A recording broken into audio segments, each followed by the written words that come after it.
بسم اللہ الرحمن الرحیم سورۃ انزلناہا وفرضناہا، یہ ایک عظیم الشان سورت ہے جو ہم نے نازل فرمائی ہے اور اس میں ہم نے اپنی طرف سے کچھ چیزیں فرض کر دی ہیں۔ یہ شاہانہ انداز کسی اور سورت کا نہیں ہے جو اس سورت کا آغاز ہے، کہ یہ وہ عظیم الشان سورت ہے جو ہم نے نازل فرمائی اور اس میں ہم نے احکام مقرر فرمائے، ظاہر ہے بڑے اہم احکام آنے والے ہیں۔ وَأَنزَلْنَا فِيهَا آيَاتٍ بَيِّنَاتٍ، اور اس میں ہم نے نازل فرمائی ہیں اللہ تعالیٰ کی روشن آیات، لَعَلَّكُمْ تَذَكَّرُونَ، تاکہ تم نصیحت حاصل کر سکو۔ الزَّانِيَةُ وَالزَّانِي، زنا کرنے والی بدکار عورت اور زنا کرنے والا مرد، فَاجْلِدُوا كُلَّ وَاحِدٍ مِّنْهُمَا مِئَةَ جَلْدَةٍ، ان دونوں میں سے ہر ایک کو 100 کوڑے لگائے جائیں گے، یعنی 100 کوڑے مرد کو اور 100 ہی عورت کو۔ اور اس میں امپلائڈ ہے کہ وہ اگر شادی شدہ نہ ہو، اس میں میں ڈیٹیل سے گفتگو انشاءاللہ کروں گا۔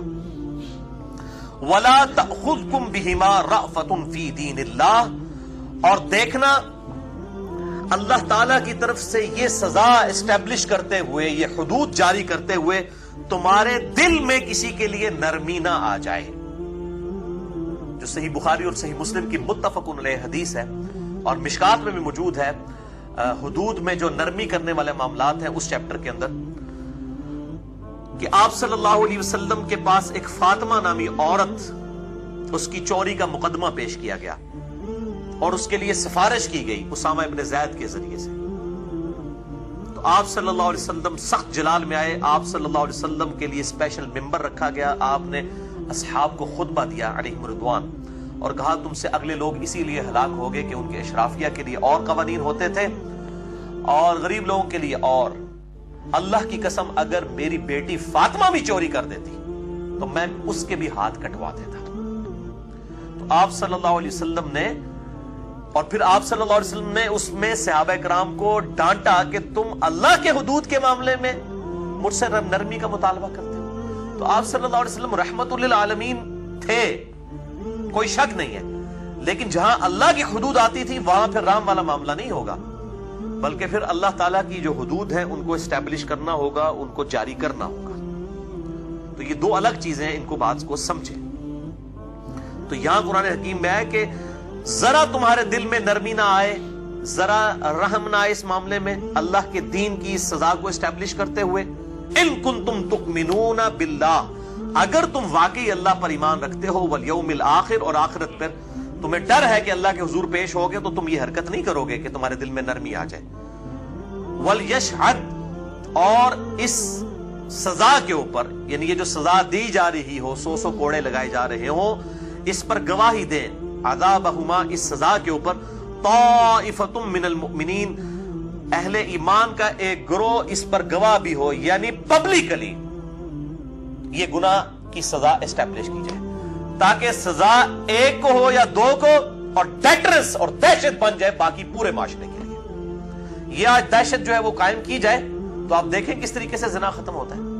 دنیا میں سب سے کم زنا 2 ملکوں میں ہوتا ہے، نمبر 1 سعودیہ، نمبر 2 ایران، کیونکہ وہاں پر اسلامی سزائیں نافذ ہیں، اور سب سے زیادہ زنا امریکہ کے اندر ہوتا ہے۔ تو ویسے لوگ کہتے ہیں بڑی سخت سزا ہے، حالانکہ انہی سے پوچھیں کہ اگر آپ کسی گورے سے پوچھ لیں جو یہ کہتا ہے سزا سخت ہے، اس کو کوئی سزا کو تو چھوڑو، بتاؤ اگر تمہاری بچی کے ساتھ کوئی یہ کرے، وہ کہے گا میں گولی مار دیں گا انہوں، تمہاری ماں کے ساتھ کرے، وہ کہے گا میں گلا کاٹ دوں اس کا۔ تو جب اسلام نے جب سزا رکھی ہے تو اس کو کہتے ہیں ظالمانہ سزا ہے، اور یہ بھی اس میں آگے چل کے آئے گا، یہ اس طرح سزا اسٹیبلش نہیں ہوگی، بلکہ کم از کم 4 گواہ اس حوالے سے پیش بھی کرنے ہوں گے، پھر جا کے یہ سزا اسٹیبلش ہوگی۔ یہ اتنا آسان معاملہ نہیں ہے، اور ظاہر ہے یہ سزا بھی زنا بالجبر کے اوپر جو ہے وہ صرف اس کو ہی ہوگی جو یہ زیادتی کرے گا، جس کے ساتھ ہوئی اس کے پر سزا نہیں، اور اگر زنا بالرضا کریں گے پھر دونوں کے ساتھ یہ معاملہ ہوگا۔ پھر شادی شدہ ہوں گے تو سنسار کیے جائیں گے، اور غیر شادی شدہ ہوں گے تو ان کو 100 کوڑوں کی سزا دی جائے گی۔ اس میں میں ڈیٹیل سے گفتگو کرتا ہوں، پہلے ان آیات کو ہم کور کر لیتے ہیں۔ تو ڈیٹرنس کے لیے کہا گیا کہ پبلکلی اس گناہ کے اوپر لوگ اس کو ویٹ کریں گے، شہادت دیں گے، تاکہ باقیوں کے لیے عبرت ہو جائے گی. اس حوالے سے دل میں کوئی نرمی نہ آئے. الزانی لا ينکح الا زانیہ،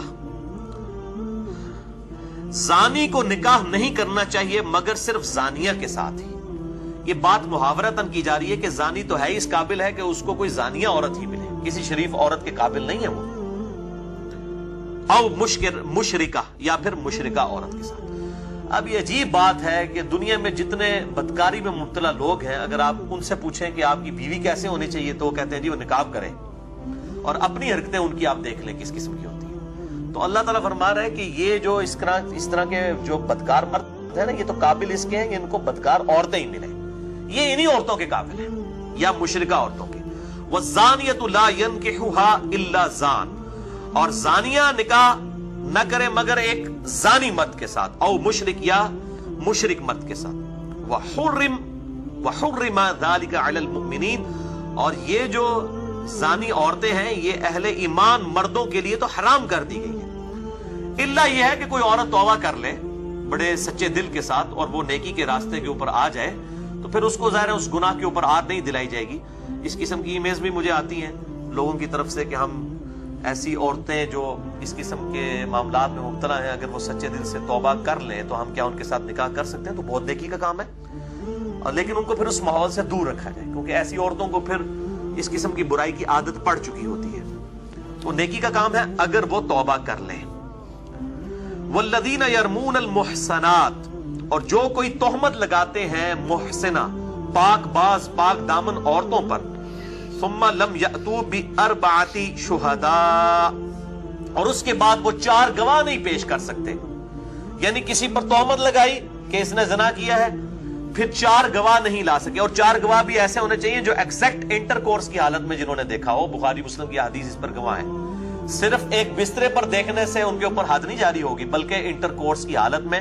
اور 3 بھی اگر دیکھیں گے چاہے وہ 3 دیکھنے والے صحابی کیوں نہ ہو تب بھی اسٹیبلش نہیں ہوگی جب تک 4 گواہ پورے نہیں ہوں گے، کیونکہ سزا بہت سخت ہے. اس لیے پھر اصل میں اسلام کنڈیم کرتا ہے کہ اگر کوئی یہ برائی دیکھ بھی رہا ہے اس کا اوپر پردہ ڈال دے. وہ بخاری مسلم میں احادیث آ رہی ہے تاکہ معاشرے میں یہ چیز نہ پھیلے. فَجْلِدُوهُمْ 80 جلدہ، تو جو کوئی ایسی پھر تہمت لگاتے ہیں، اب چاہے انہوں نے صحیح بھی لگائی ہوئی ہے، اگر 4 گواہ نہیں لا سکے تو ان کو پھر 80 کوڑے لگائے جائیں گے. اب دیکھیں ان کو 100 کرنے والوں کو 80 انہوں نے بھی نیڑے ہی انہیں کے تقریباً ہے نا، تاکہ بھائی تجھے کیا ضرورت تھی اس گناہ کو عام کرنے کی، عدالت میں پیش کرنے کی؟ تو نے کون سے نیکی کما لی ہے، بجائے کہ ان کو سمجھاؤ ٹھیک ہے توبہ کر لیں. اور یہ بھی یاد رکھیں کہ زنا جب عدالت میں رپورٹ ہوگا نا اسی وقت اور گواہوں کے ساتھ پھر اس کے اوپر معاملات آگے جاری ہوں گے. اگر مرد و عورت نے زنا کیا اور انہوں نے اکیلے میں اللہ سے توبہ کر لی تو یہ توبہ کافی ہوگی، ان کے اوپر حد جاری کرنا ضروری نہیں ہوگا. ونس عدالت میں معاملہ رپورٹ ہو گیا پھر جو ہے ان کے اوپر حد جاری ہوگی اگر وہ اعتراف جرم کر لیتے ہیں. اور یہ ضروری نہیں اگر کسی سے گناہ ہو گیا تو جا کے اعتراف جرم کرے. آپ صلی اللہ علیہ وسلم نے اس کو بھی ناپسند فرمایا. آپ کے سامنے اس طرح لوگ آئے اور آپ نے ان سے روح انور پھیر لیے اور فرمایا جاؤ توبہ کرو، اللہ تعالیٰ معاف کرنے والا ہے، جب تک کہ انہوں نے 4 دفعہ اپنے خلاف خود گواہی نہیں دے دی. میں بخاری مسلم کی حدیث بھی اس میں پیش کروں گا. تو اس حوالے سے لوگ پوچھتے بھی ہیں تو توبہ کریں اور اللہ کی طرف رجوع لائیں.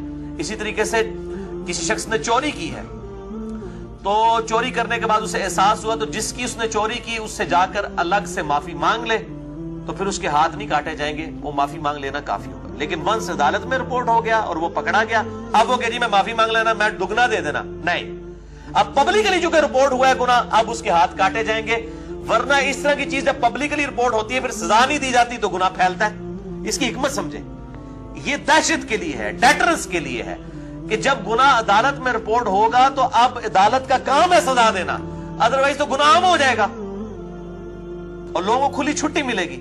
اور جب چیز عام نہیں ہوگی، اس طریقے سے پبلکلی نہیں پھیلے گی، پھر اس طرح کے معاملات کے اوپر جو ہے وہ اس کے اوپر پردہ ہی ڈالا جائے گا. بہرحال اب اس میں ماڈرن دور کے حوالے سے یہ بھی گفتگو کی جاتی ہے کہ 4 گواہ نہیں ملے، اب کسی عورت کے ساتھ زنا بالجبر ہوا ہے تو اب وہ کہاں سے 4 گواہوں کو تلاش کرے. تو اس میں پھر سائنٹیفکلی ظاہر ہے کہ مدد لینے میں کوئی حرج نہیں ہے. اگر آپ کو کانفیڈنس ہے کہ ڈی این اے ٹیسٹ اور ان چیزوں کے ذریعے بالکل ایمانداری کے ساتھ کوئی رپورٹ جنریٹ کرتا ہے اور اس طرح کی چیزیں اسٹیبلش ہو جاتی ہیں تو پھر اس میں اجتہاد کرنے کی ضرورت ہے. ظاہر ہے کہ اسلام نے جو 4 گواہوں کا کہا ہے اس وقت تو یہی کیا جا سکتا تھا نا.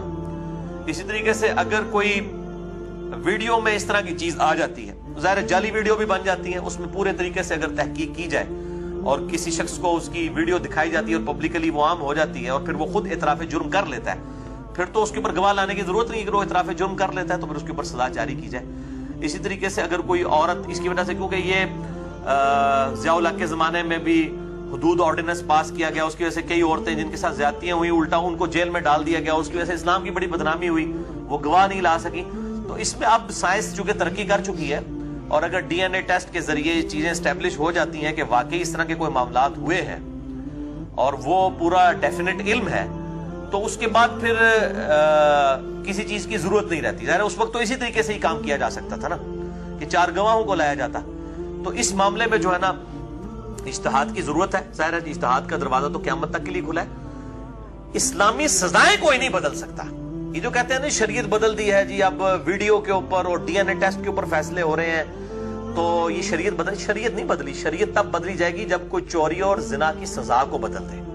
حدود تو اپنی جگہ موجود ہے، اس حدود تک پہنچنے کا ذریعہ کیا ہے کہ اگر وہ مجرم خود اعتراف جرم کر لے، میں بخاری مسلم سے حدیث پیش کروں گا، کوئی گواہ نہیں ہے، اس نے خود اعتراف جرم کر لیا، ایک عورت ہے اس نے خود اعتراف جرم کر لیا، تو اب پیچھے کون سی گنجائش رہ جاتی ہے؟ اس طریقے سے اگر ویڈیو سامنے آ جاتی ہے یا کوئی ڈی این اے ٹیسٹ آ جاتا ہے اور اس کے ساتھ یہ اسٹیبلش ہو جاتی ہے چیز، تو اس کو ساری چیزیں بتائی جائے اور پبلکلی جب چیز آ جائے تو اس کو سزا ضرور دینی چاہیے۔ ورنہ اگر کسی کے ساتھ ایسا معاملہ ہو گیا ہے، اس کے اوپر پردہ رکھتا ہے تو ظاہر ہے وہ زیادہ بہتر ہے، اور اب تو میڈیا کا دور ہے، الٹا مصیبت ہی پڑ جاتی ہے، یعنی وہ اس طریقے سے پھر جو ہے بدنامی زیادہ ہو جاتی ہے۔ تو اسلام کی جو حکمت ہے کہ گناہ جو آئے اس طرح کا گناہ تو اس کے اوپر پردہ ڈالنے میں ہی عافیت ہے، ادروائز جو ہے وہ معاملات بہت زیادہ بگڑ جائیں گے۔